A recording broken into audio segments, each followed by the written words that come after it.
Hello dears, എല്ലാവർക്കും സുഖമാണോ? ഞാനിന്ന് ഉണ്ടാക്കാൻ പോകുന്നത് കക്ക ഫ്രൈ ആണ്. അപ്പോൾ എങ്ങനെയാണ് ഉണ്ടാക്കുന്നതെന്ന് നോക്കിയാലോ. കഴുകി വാരി വെച്ച കക്ക ഒരു ചട്ടിയിലിട്ട് അതിന് വേകാൻ ആവശ്യമായ വെള്ളം ഒഴിച്ച് ആവശ്യത്തിന് ഉപ്പും മഞ്ഞൾപ്പൊടിയും ചേർത്ത് വേവിക്കുക. വെന്തതിന് ശേഷം ഒരു പാനിൽ ആവശ്യത്തിന് വെളിച്ചെണ്ണ ഒഴിച്ച് വെന്ത കക്ക അതിലോട്ടിട്ട് ഒന്ന് പൊട്ടിച്ചെടുക്കുക. പൊട്ടിച്ച കക്ക മാറ്റി വെച്ച് അതേ പാനിൽ അല്പം വെളിച്ചെണ്ണ ഒഴിച്ച് കടുക് പൊട്ടിച്ച് ഇഞ്ചി, വെളുത്തുള്ളി, പച്ചമുളക്, ചെറിയുള്ളി എന്നിവ ഇട്ട് വഴറ്റുക.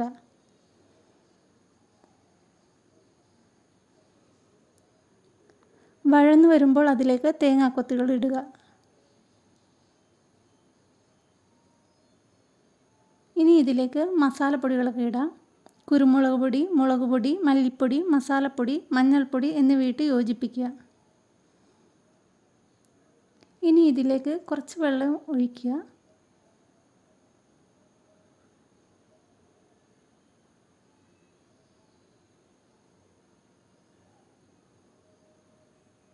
ഇനി ഇതിലേക്ക് തക്കാളി കൂടി ആഡ് ചെയ്യാം.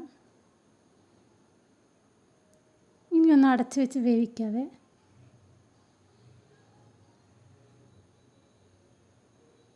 അതൊന്ന് വെന്ത് വരുമ്പോഴേക്കും കക്ക ചേർക്കാം.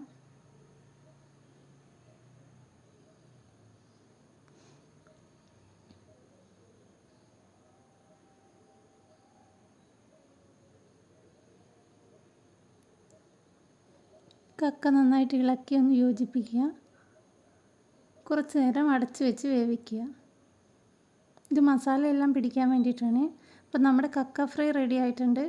അപ്പോൾ എല്ലാവർക്കും ഇഷ്ടമായെന്ന് വിചാരിക്കുന്നു. എല്ലാവരും ഒന്ന് ട്രൈ ചെയ്ത് നോക്കണം കേട്ടോ. Thanks for watching.